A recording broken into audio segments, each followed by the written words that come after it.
Okay. Okay, thank you, Jack, for this wonderful welcome.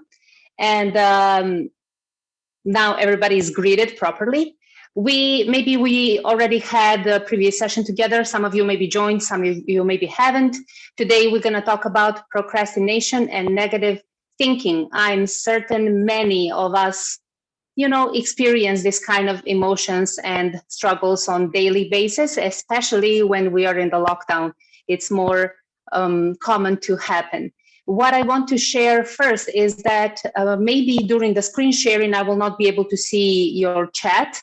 But if you have any questions or anything to add, just put it in. And then after a while, I will stop the screen sharing and I will go to the chat box. So we will be able to read the questions and go through some observations or anything you guys might have. Today we have 1 hour only, which means no break. So I hope you have your water with you or some coffee or whatever you like, and we can start now. I will share my screen, and in the meantime, actually just put it on full screen like that. And in the meantime, I just want to ask you to but just think about some housekeeping rules we have here. Please keep your mic muted at all times unless you are invited to speak, because maybe we're gonna answer some questions. Somebody will, have something to share. And about your camera, last time I was urging everybody to keep the camera on, but I do understand that sometimes it's not very comfortable, especially in the lockdown. Everybody is enjoying on their bed, so it's okay. If you want, you can also leave it off. Feel free to raise your hand, and if you have a question or an observation. But as I said, I don't think I can see the chat unless I turn off the screen sharing. So if you really want to say something and I'm in the middle of something, then you can unmute yourself and just make a sound. And of course, use the chat box to communicate and ask any questions, or just type out something to remember later what you want to ask. Okay, so let's dig in. Today, we're going to work on 3 main points as usual. First of them is procrastination our friend or an enemy, or maybe both? So let's see. The second main point will be how to control your negative thinking. Let's see if that is possible. And the last one, as the conclusion, will be how we can speed up decision making. So I took the liberty to find some definitions of procrastination. This is something we heard so many times from so many people. Maybe even your boss will tell you you're such a procrastinator, or your partner or somebody. So I found a few different definitions online and I put them here so you can see it. Usually what we think of procrastination is that it is the act of delaying or putting off a certain task, sometimes until the last minute, and sometimes even past the deadline. If we still manage to do it, that's great.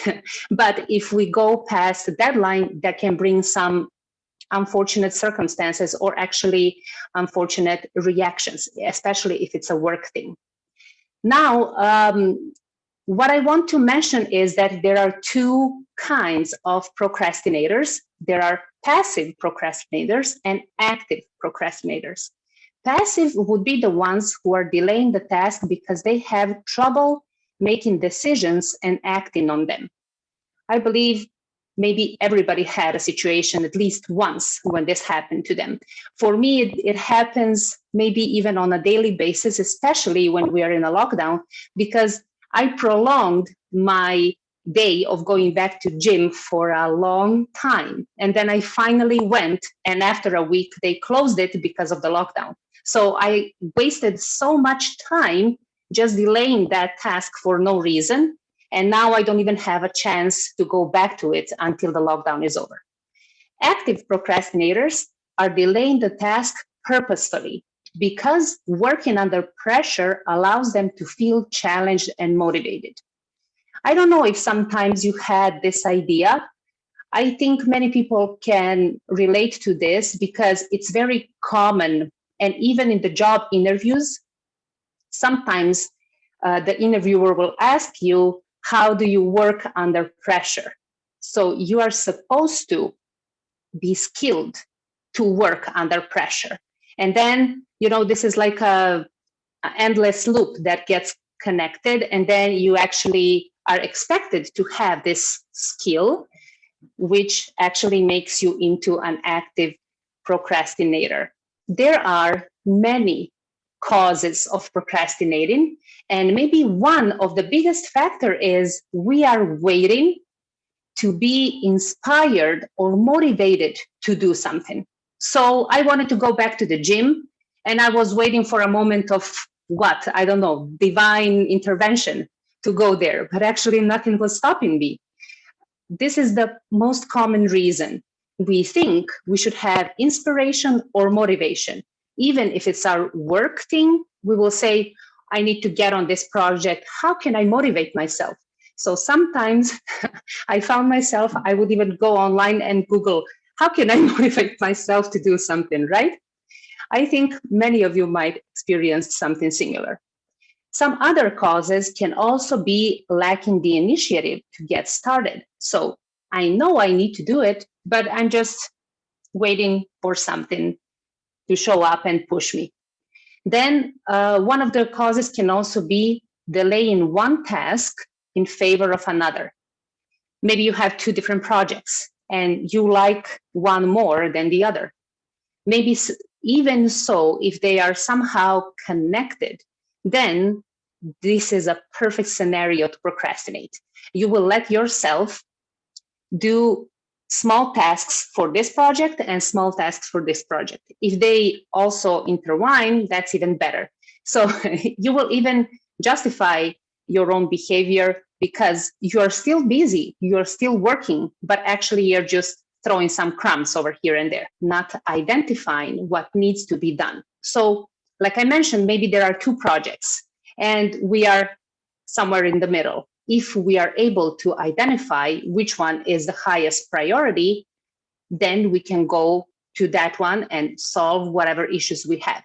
But if we can't identify that, then we just stay and wait, and the time is passing by and the deadline is getting closer and closer. There is also another one, very important, not knowing how to do something. Okay, fine. We had an idea, or we have a task given by the boss or a team manager or somebody, and we don't know where to start. We just have some basic information. We are supposed to get it done soon, but we just don't know where to start. This is the perfect scenario to start procrastinating. Just throw yourself in the chair and then think about it. But it's necessary to find a way or even ask for help in this kind of situation. Sometimes we don't even want or we don't even care about getting something done. It should be done, but we don't want to do it and we don't care if it gets done. This is also another cause. And sometimes this kind of tasks, they never get done and we just give up eventually. The big one is believing that you work better under pressure. This is what I already mentioned. Sometimes it's even socially acceptable to be able to work under pressure and solve things very quickly. And sometimes people will just get into this habit and they will even, I don't want to say brag, but yes, they will be proud of this skill. Oh, I work perfectly under the pressure. Just put me under the pressure and you will see my great results. Okay, so what can we do to maybe try and, dissolve this issue somehow? We can make a plan. Good. I've done that so many times. Sometimes it's successful. Sometimes it's just like, okay, I have a plan and it's somewhere. Nobody knows where. Maybe an even better suggestion would be to create a to-do list. If I identified what am I supposed to be doing, let's say I have a project and I know what my priority about the project is, then I can reverse engineer that project and just make a step-by-step to-do list. What can I achieve? When can I achieve it?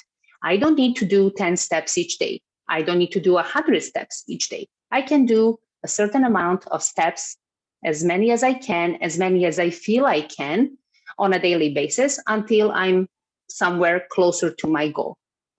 You can also use a journal. I'm sure you heard about many different kinds of journaling right now. Gratitude, positive mindset, positive thinking. That can also be transferred to procrastination journal. Okay, I have something I've been delaying for a long time, like my gym or something else. And then I can start by putting a date on it. Okay, from today, I will work on this issue. And then I will identify my step-by-step solutions, and I will just walk towards my aim. As you can see, the second tip goes to what I already mentioned, step-by-step mindset. And here I want to mention the law of the least effort.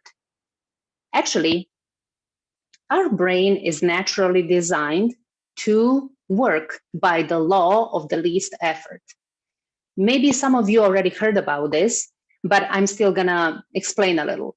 The law of the least effort means we are keen to do something that is easy going to do. It's a simple step. It's a simple task. So for example, if I have a big project and I want to finish it in 2 days, it's not going to happen.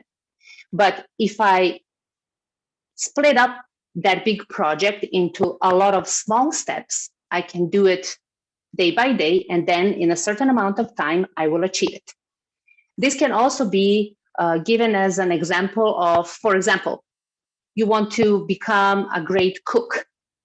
And if you buy all the expensive ingredients and all the expensive pots and pans, and the whole kitchen is expensive and everything is great, but you still don't know how to use it, then your brain is gonna just start cooking by itself. But if you decide, okay, I'm gonna become a great cook, but I'm gonna start from very simple recipes, then your brain can achieve this, and it's gonna allow you to go through it, even though it's using the law of the least effort. A small effort, when they stack up, they become the great big picture. Also, we should be aware of the signs. Those signs are, if you begin to think you want to delay a task, you feel overwhelmed, it seems too complicated, it seems you're never gonna be able to finish it, then try to recognize those thoughts. Today we are talking about that. We want to bring awareness in procrastination. So if you feel, I know I need to do this, but I can't push myself to do it now, then if you catch this thought that is stopping you from going into the process of doing your thing, you are already one step closer to defy procrastination. Just identifying the thought is like, aha, I got you now. I know what you're trying to do. You want to stop me. So what can I do to stop you from stopping me? Then you go back to the law of the least effort and you figure out, okay, a simple thing, a simple step I can do today during the day in order to still make another step towards my goal is this. Then you identify what you can do and you go and do that simple thing. Great, awesome, already one step further. Another important thing is we need to sometimes eliminate distraction. Guess what that means? That means leaving your phone somewhere far away in the furthest room you have in the house, because usually this is where most of our distractions are coming. Sometimes there are different things, especially when we are working from the house. Now we are all in the lockdown, everybody is in their home, in their room, right? And for example, my phone is busy now, but I told my family, you should go to another room and stay there for an hour until I finish, because I can't just, let them walk around and distract me, and then I will not know what I'm doing. So get rid of the distractions. Sometimes distractions can be various. Of course, it can be your phone. Sometimes in the office, it can be even your working space can be distracting. If you have a lot of people around you, maybe you need to use some headset to cancel the noise around.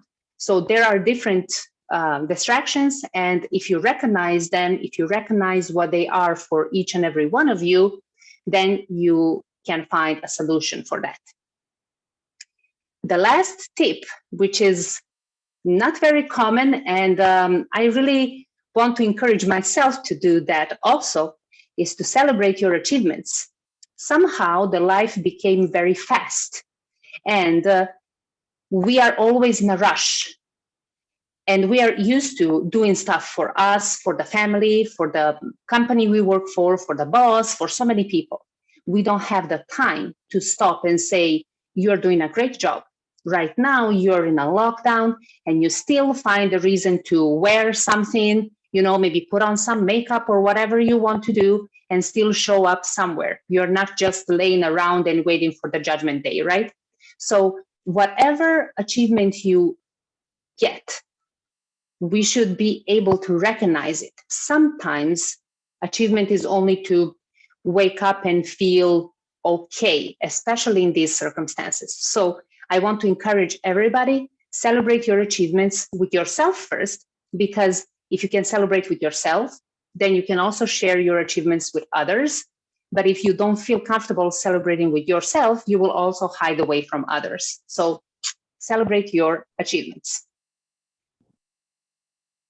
Now let's see what isn't procrastination. This word became so scary because it's very trendy right now. And we just want to see what are other things that might look like, but actually aren't procrastination.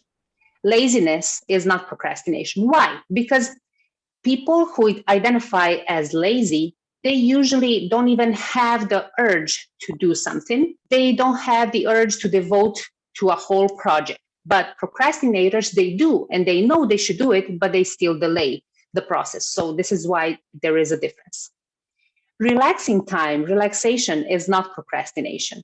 I also noticed with myself, especially during the lockdown, I haven't done anything throughout the day, so I'm checking the time. It's already afternoon and I didn't do anything. What is that anything? We are in a lockdown, which is difficult for each and every one of us in many different ways. And still we push ourselves, you should do something today. What is that something? Sometimes giving yourself an hour, an afternoon of just relaxing, listening to some nice sounds, nice music you like, maybe preparing some nice food, maybe talking to somebody if you have family members or roommates or through a virtual call. Of course, it's allowed. That doesn't mean you're wasting time, because life is so fast. Now we always think if we are not busy with something, some work, some project, we are wasting time. But actually, no, we are also allowed to take a rest and, empty our mind and relax and step away from the distractions and the phones and everything. Also, modifying your project's goal or project's purpose. This is not procrastinating. This is just you learning throughout the process and maybe gaining new information, new knowledge. And then you can say, I wanted my project to look like this and to aim for this. But now I realize this is not what I need. So I will retrace a step or two and then make a new path. So this is okay. This is good. Also, dropping the project is not procrastinating for sure, because you dropped it already. But sometimes this is also necessary. I feel this is also kind of not allowed, because if you give up, people might judge you. You gave up on your project. You're so weak or what? But actually, sometimes it's just not possible, because there are different situations and different factors that can intervene in our project process. So we just sometimes need to step away and say, okay, this is not working. And then I need to find another project. Maybe I can use some information from this one. Maybe I can't, but still, I'm just going to drop this one. That is also good. It's healthy for you too. Now, I want also to talk about a different approach. Procrastination is something that is natural in our mind. And is it really just an enemy to us? Can there be another approach that can bring value to this process? So Maybe let's see. You can see on the slide that procrastination is universally seen as a negative trait. It's always trending, and it's always on those motivational quotes like something very bad you should stay away from. But let's see if there is something more to it. There is the irrational procrastination, which means putting off something you don't feel like doing, knowing it is likely to have negative consequences. This is like we mentioned in the beginning. There is a deadline at work, and you are way past deadline, and maybe this will inflict your salary, your future promotion, your another project. Maybe you will not be chosen to do another project. So this is irrational procrastination. You just let the time pass by, and you just, killed your chances to achieve something you were supposed to do. Rational procrastination can be beneficial and useful, but that means that you are putting off something because you don't feel like doing it, but you know it will likely have positive consequences anyway. So this is something maybe you're not in a rush to do. You can do it in a month, or you can still prolong your deadline in 3 months from now. It's not gonna mess up with any progress, but it is gonna be positive when it gets done. So it's okay. Maybe you need more time. Maybe you need to wait for some partners to join. Maybe you need to wait for some funding to arrive. So it's still okay. In the meantime, you can still keep on working on it and procrastinate a little bit, maybe get more creative ideas. Some benefits of procrastination can be that it can bring more efficiency and effectiveness if it's rational. It can free up time. Why? Because when we are stressed and we are in a rush to finish under a deadline, but we don't want to do it, we are in a constant fight with each other, and then we use a lot of time to go through this process. If we can rationalize and calm down and split all these factors in their corners, we can actually even free up some time because we're not going to be fighting ourselves the whole time. Some other tasks can get done too. Okay, I have a project. I still have something else to do. I'm not up to doing this project right now, so I'm going to put it on hold. In the meantime, I'm going to work on this one. Fine. While working on the other one, I can also get some ideas for the primary one. So it's still good. I already mentioned less worry or stress with a deadline if you can move it for further from now. Maybe it was supposed to be done in a month, but now it's going to be done in 3 months. Then you can relax a little, give yourself some time to recalibrate and just go step by step. Actually, it can also build self-respect because you're not constantly going to be stressed out and late for everything. You know how it goes. If you're late for one thing, you're going to rush to finish that one thing. And then you're going to be late for another thing, and then for another thing. So you're always going to be under stress. And when we are under stress, we cannot feel good about ourselves. Rational procrastination also allows more time for building new skills. And we always like having new skills, right? That is a very useful thing. Now we want to go to our negative thoughts. If you guys have any questions, any observations from the previous part, type them in the chat. We're going to go back to them later. Negative thoughts. This is a good idea, right? Especially now, I need to mention again, especially now, under a lockdown, maybe almost every thought can be a negative thought. How so? Well, any idea you had before the lockdown now most likely can't be done. Any idea you had yesterday, maybe today needs to change. So there is a fear of not controlling anything. Always another different policy, another different approach about the whole situation. So feels like nothing is under our control, which of course will bring a ton of negative thinking. But let's see. There are also many different definitions of negative thinking, and I just chose a simple one. It is a thought process where people tend to find the worst in everything or reduce their expectations by considering the worst possible scenario. I want to travel to Africa, but I'm afraid to travel because I don't know how many scary animals are there, how many scary insects are there. So I'm afraid I might die. I might, who knows what. So I'm not going to travel. It's as simple as that. It doesn't have to be a huge idea about some project or a business. It can be something personal, and there can be something that is scaring us. I don't want to go to the top of the Pearl Tower because it's so tall and the floor might break and I might fall through. There can be so many different ideas that can stop us and make us just lower our expectations just in case, just because of this fear that negative thinking is bringing to our mind. What are some common causes of negative thinking? Some of them are just a cold. You don't feel so well, and then you have so many different thoughts coming through your head. Exhaustion, stress, hunger, sleep deprivation, allergies, all of that is making us what? Stressed out. Does that mean stress can also increase negative thinking? Absolutely. Some other common causes can be countless outside factors that are not under our control. You can see a dog without a leash outside of your building, and you can get scared that the dog might be aggressive, and there will be a ton of negative thinking in your head. What can happen next? Stress at work, family situation, and currently, of course, lockdown. What can we do to control our negative thinking? Can we actually control our negative thinking? This is also another very interesting point. We can take a break. How can we take a break? I don't know about you guys, but my brain is always working. I even have the feeling when I'm sleeping, it's still always on. Something is always going on. Never mind if it's negative or positive. It's always running. The machine is always on. So how can we take a break? Maybe you can see, if you pay attention to the slide, it says PQ reps. Maybe you heard about it. It comes from Positive Intelligence, and PQ reps are something that is encouraged through that program.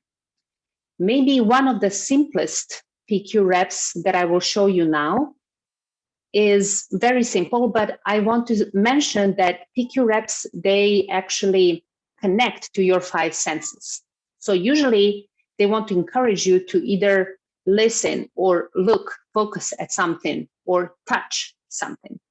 So maybe because skin is the biggest organ, right? And it can feel everything. In PQ reps, the simplest one we can do is to rub our fingers like that.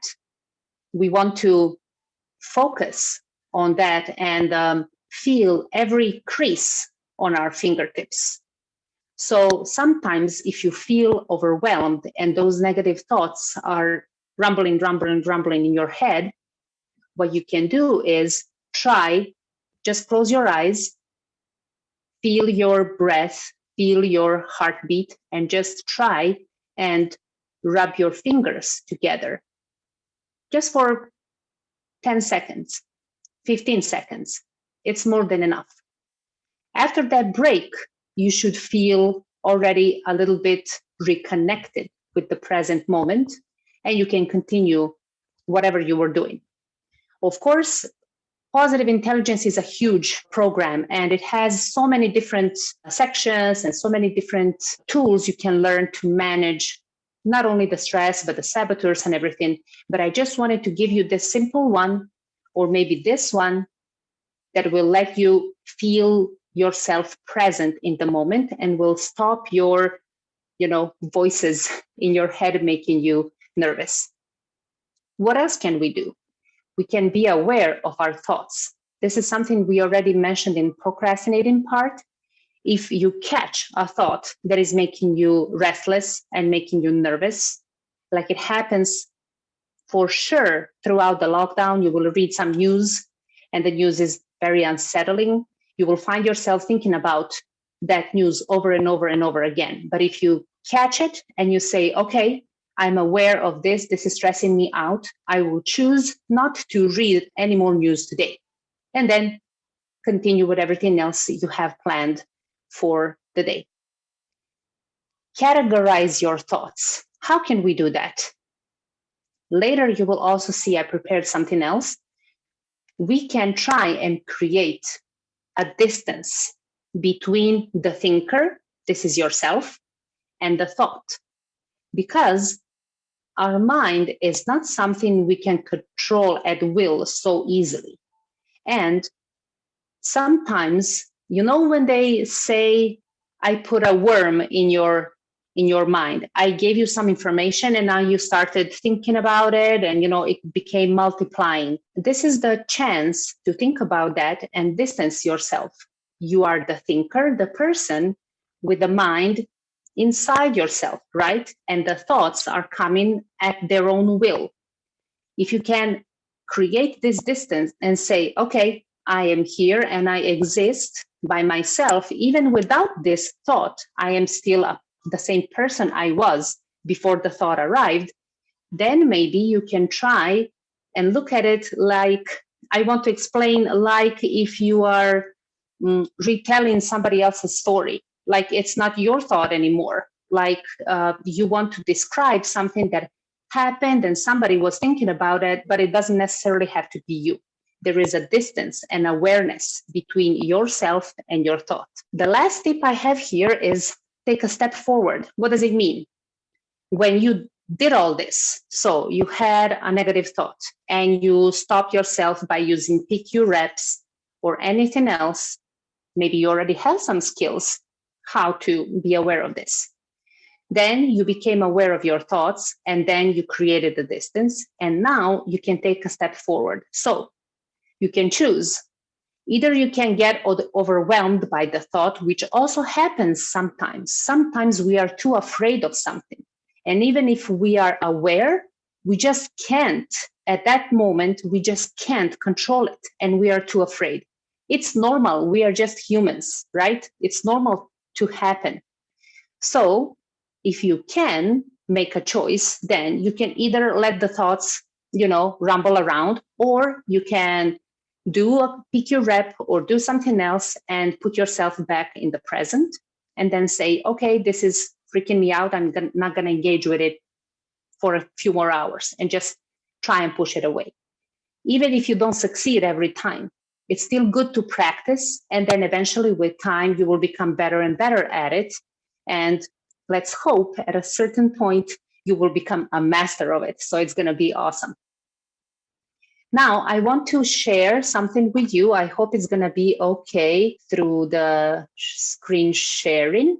Just give me a second. I prepared something different. People think there is something called as negative thought and positive thought.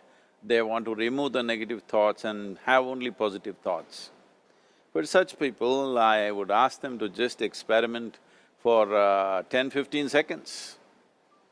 Let them forcefully remove one thought from their mind. For example, next 10 seconds, just don't think of a monkey. Try not to think of a monkey for next 10 seconds.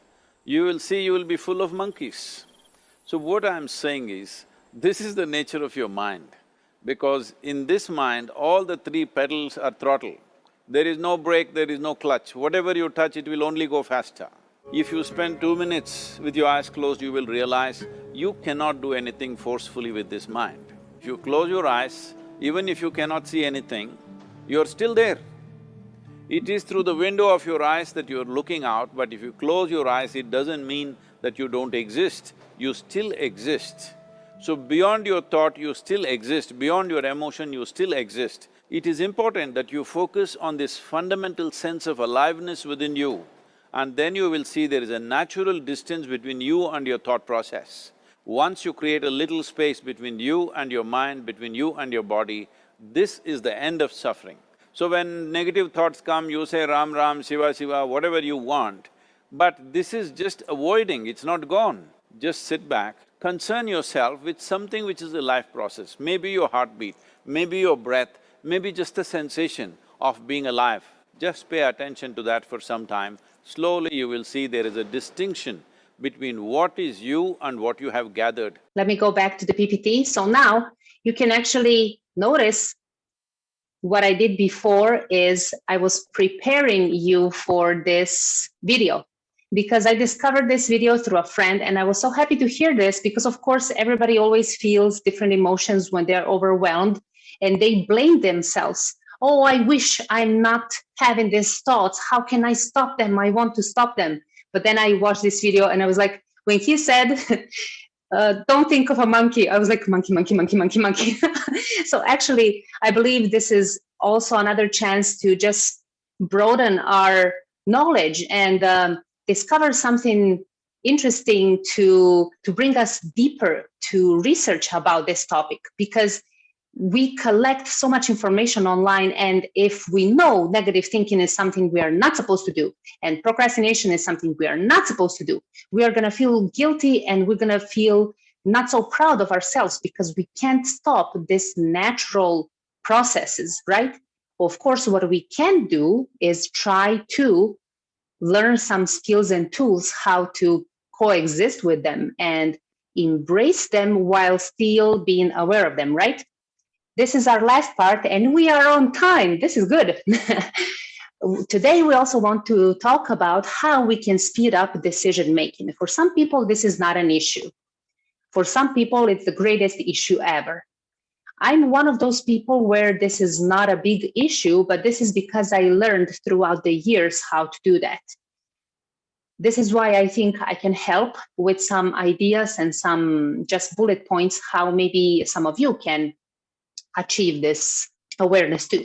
So we have 6 steps for speeding up our decision making. First, we want to identify the stakes. Low stakes decision is something we can spend less time making a choice about. For example, we have a company event and we need some catering. Okay, we decided to go with cakes, so we can choose basically any of providers. It doesn't matter much. But high stakes decision means you need to spend more time. You need to collect more information, more data, more critical thinking needs to be involved. Maybe you need somebody's advice how to go through this process because maybe it has big consequences. For example, you want to change payment grade in your company. That would mean maybe some people would get a higher salary, but maybe some people would get a lower salary.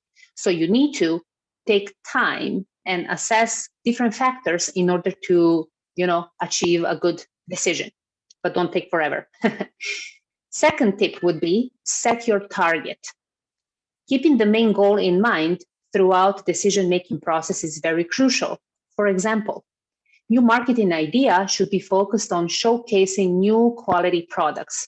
When you want to step up your marketing efforts, that can mean so many different things. Maybe you want to improve the product. Maybe you just want to offer another product. Maybe you want to offer the same product, but with a different increased price.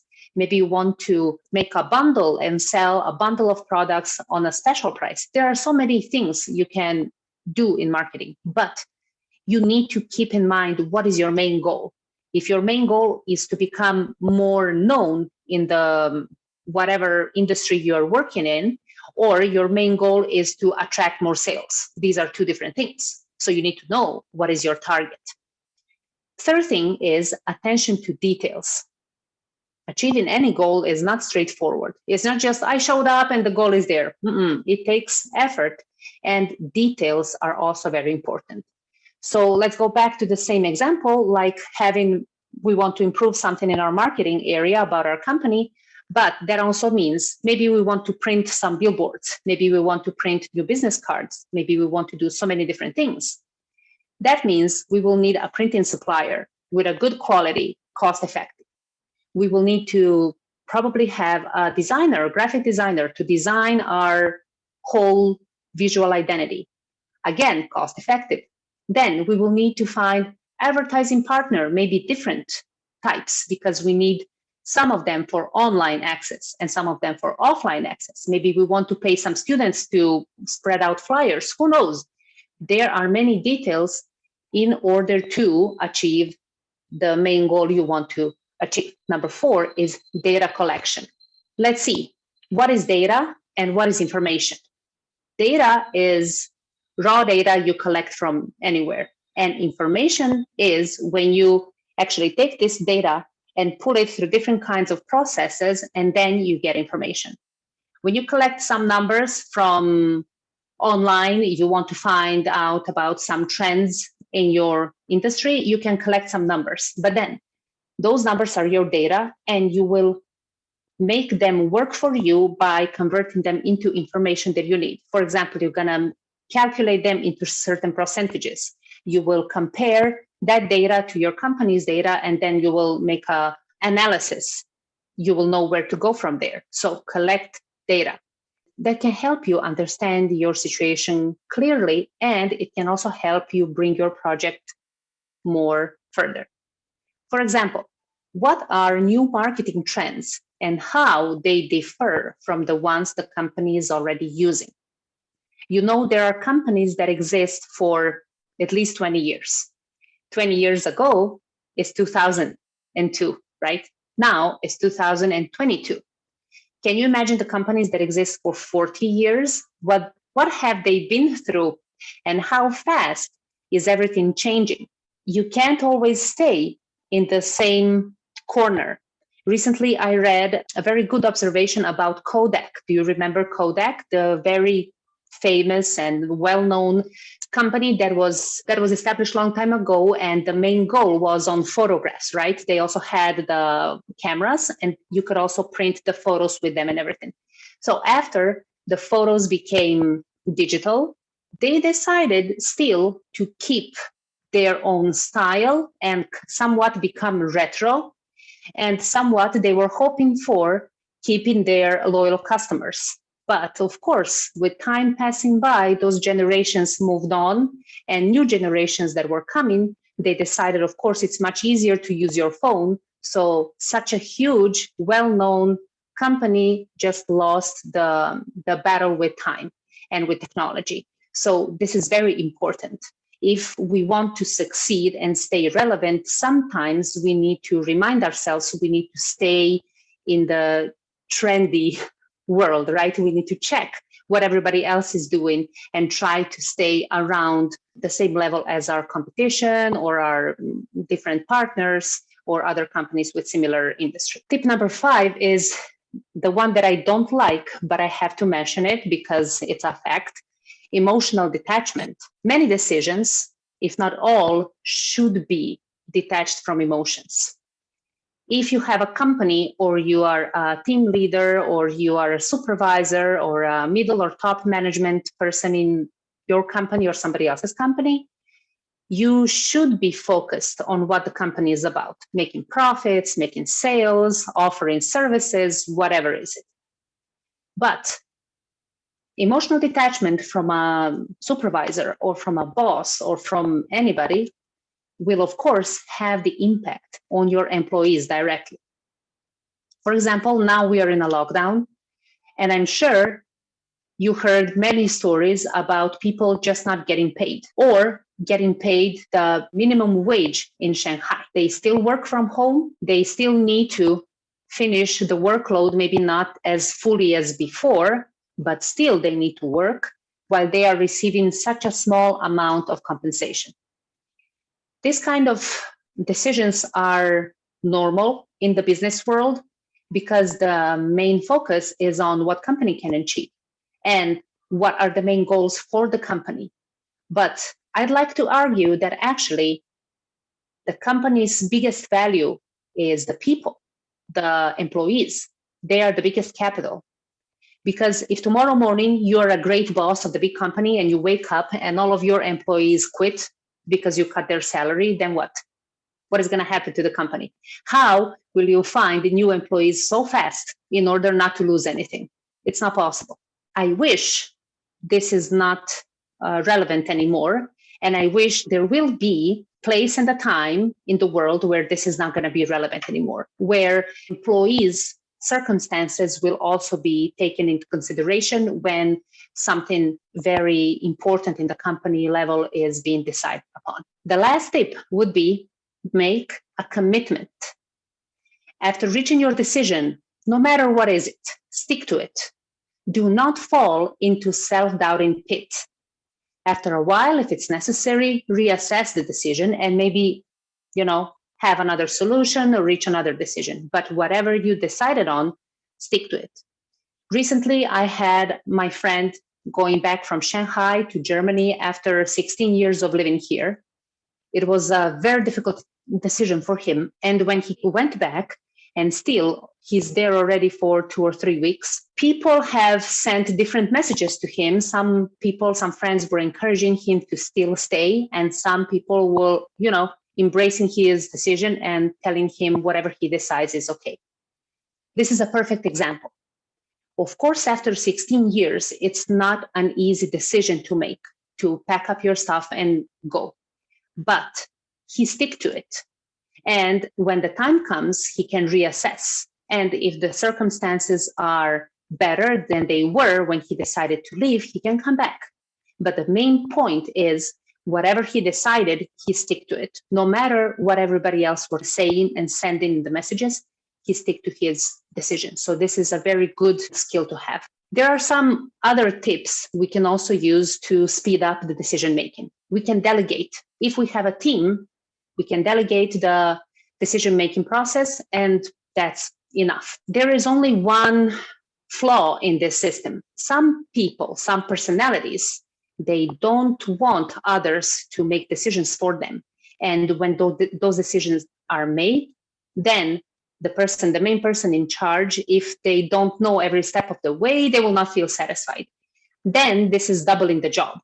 So if you decide to delegate the decisions, you need to trust your team. They will do the best they can and let them do their job. Try not to pressure them all the time, and try not to be involved into every single detail if you already gave them the right to decide, right? Also, you can brainstorm. Of course, we know what that means, right? You can brainstorm with anybody. You can brainstorm with your team, with your other employees, like the closest team, and then other employees. You can brainstorm even with your other business partners, former business partners, even with some competition. If you have good relationships, why not? You can brainstorm. More heads, more smart ideas. You can set a deadline. You need to be aware how much time you need and always leave extra time. If I feel I can finish something in 2 days, let's say I allow myself to finish it in 3 days, just in case. But try not to make the time too short, because then we're going to fall into the stress again, and then we're going to fall into negative thinking again, and then we're going to go back to procrastinating on the sofa. So no, be careful. Limit your research. This is one of my favorite ones. Why? Because, of course, now we have Google, we have Baidu, we have so many resources around the world. And what is very easy to do is to Google something you're interested in, and then you have a million or millions of possible, sources of information. Limit your research. Find some trustworthy resources you lean on and go to them every time you need something. Of course, let yourself expand a little, but don't let yourself get overwhelmed by a gazillion of different sources where you can find something out. So just limit your research, and sometimes you need to say, okay, I'm going to have up to 5 tabs open on my laptop, because if I go over that, it's going to drag me to a rabbit hole and I'm never going to finish my thing. Try to use only reputable sources. We live in China and we want to read about COVID situation in Shanghai. We are not going to go to any random WeChat article, right? We will go where? To the official WeChat article for Shanghai city, and we will go to the official WeChat article for your district. These are 2 main things where we should go for official information. If we want to read other stuff, then yes, okay, fine. We're going to scroll through that for an hour longer, but use the reputable sources. This is the official account. This is what the officials have said. So go there and look for it there. As a foreigner, if you need a service from your country, you're going to go to the embassy or the consulate, right? You're not going to go to a neighbor from the same country. You're going to go to the resource and to the source where you should ask for this kind of, official information. Trust your intuition. This is very true, even though it can be weird for some people to lean on their intuition. But actually, remember in the beginning when I mentioned there is the law of the least effort in our brain? Well, same as that law, there are also different processes inside of our mind and also our body that will sometimes, and most of the time, also trigger us about stuff that are not good enough, or we are not supposed to dive into them. That doesn't mean the intuition is always right, but with age and with experience, we are supposed to be able to recognize when we should trust our intuition. And maybe one of the favorite ones is also be comfortable making mistakes, because this is also one of those things you are not supposed to be doing. There are no room for mistakes, which is actually impossible. Everybody makes a mistake. Again, this is why we are humans, not robots. Probably even some robots make mistakes. So be comfortable in making mistakes and even treat them as chance for learning, like a learning opportunity, something that you can just remember and also analyze, and you can see, oh, this is what I should or could have done differently. So I can do that next time, and I'm going to avoid this kind of a mistake. So it's really a learning opportunity. Also here, I want to mention a different approach. I'm only going to run through this so we can take a look at the chat. Stay true to your authentic self. If you are a person who is emotional, you can learn how to use those emotions in your advantage. If you are not, you can still learn how to use that in your advantage. Learn and adjust the knowledge to your needs and your personality. Yes, because we don't want to be all the same and do all the same things and say all the same words. So just whatever you learn, you can adjust to your own personality and to your own needs, to your company's needs, and then use it. Please, please, please engage in critical thinking.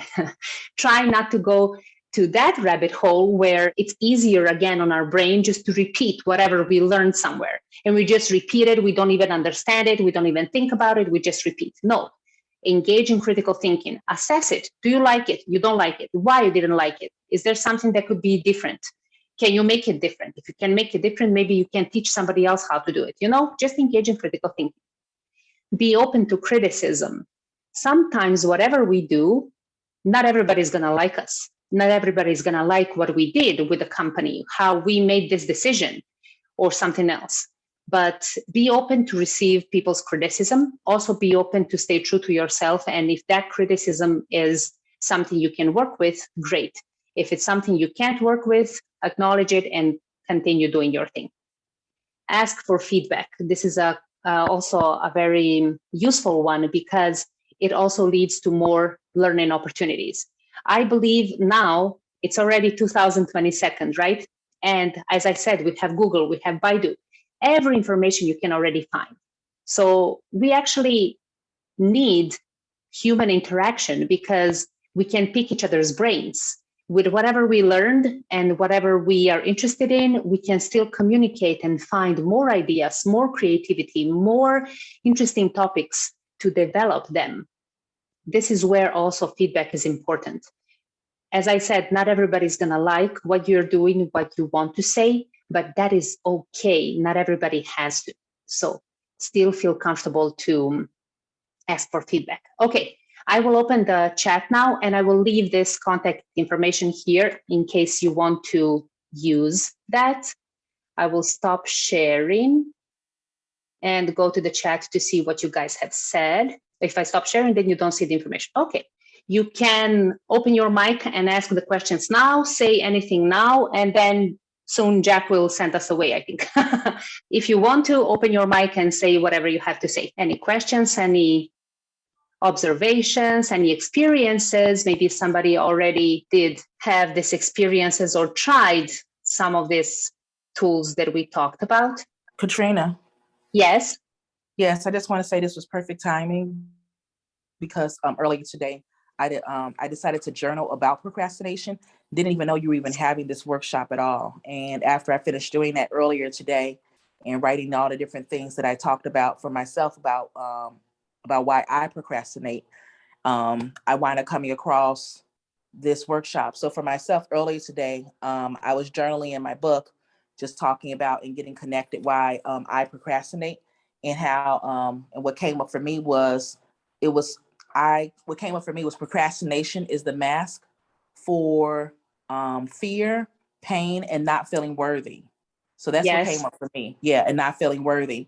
And so once I got through and just, looked at, okay, well, I'm procrastinating because, I don't think that I'm worthy to be able to, move forward. And in different tasks and or receiving, different new levels in my life and everything. And so once I got connected, like, yeah, yes, you are worthy, and Absolutely. you have evidence of this. So that was just the mental part of it. But I like tonight that you had the different tasks that brought us to, the different approaches in regards to getting through the procrastination. So this was good in connecting with what I had wrote down earlier. Yes. Awesome. Awesome. Thank you so much for sharing. I'm happy to hear that. And it's never easy, Usually people are so critical to themselves, especially in stressful situations. And as you already said by yourself, you journaled a lot about some fear and not being worthy of going forward. But once you got aware of that, now there is a way to go past that issue. And this is what I wanted to talk about, because I don't want people just to feel miserable because they procrastinate and because they have negative thoughts and they feel bad today and they need to feel in a hurry to finish so many things, but we are still in the lockdown. What else can we do but be difficult on ourselves? So we need to find different approaches and connect to people, because this is also one way to exchange information, exchange insight, and then we can all learn more. This is awesome. Thank you so much for sharing. I have somebody here. We have a question. Dealing with my own negative thinking is one thing, but how to deal with a person who is spreading negative energy? Oh, I would also invite everybody in the session to think about this question. I will read once again. If anybody has also any insights, you're welcome to share. So the question is, dealing with my own negative thinking is one thing. How to deal with a person who is spreading negative energy? Marco said, I try to be in flow. Okay, there are different ideas about this question, because it depends who the person is. If the person is somebody who is very close to you, your family member, your partner, your child, it can be your child, right? Or if the person is somebody from work, somebody from your career choice, somebody from neighborhood, it's totally different. Some people would say, just cut the person off. If they're spreading that much negative energy and killing your vibe, and just giving you stress, just cut the person off. You don't owe anything to anybody, right? You don't owe anything to anybody. So why you need to be in connection with somebody who is draining your energy? But if this is a person from the family, or maybe a close relative or a child or a partner, then a different approach is necessary. Of course, you can also cut off that person, but we're not going to go there, right? We want to try and see if that person is aware what they are doing. If they are spreading that negative energy, they know they are doing that, or they don't. Maybe there is a chance for us to offer some understanding or some help. But again, we don't owe anything to anybody. So if you don't have the spoons, you don't have the energy to deal with that, you can just also tell them, listen, today I am not feeling my best self. You are spreading some amount of negative energy toward me. I can't deal with it right now. I'm so sorry. Can we continue this communication another time? So depends who the person is. First, identify who the person is and how can you go about that relationship, if you need the relationship at all. If you don't need, it's very easy to solve, I guess. Yeah, Marco says, I usually cut. Can the procrastination be the beginning of burning out? It can be the beginning of burning out, but depends how you look at it. If it's irrational or rational procrastination. If it's rational, then you're still good. But if it's irrational, it can be the sign of burning out. And then you need to go through some steps we talked about, some steps that go together with your personality, and you can try to avoid the burning out part. Okay, Jack, I'm giving the floor back to you. I will stop my sharing.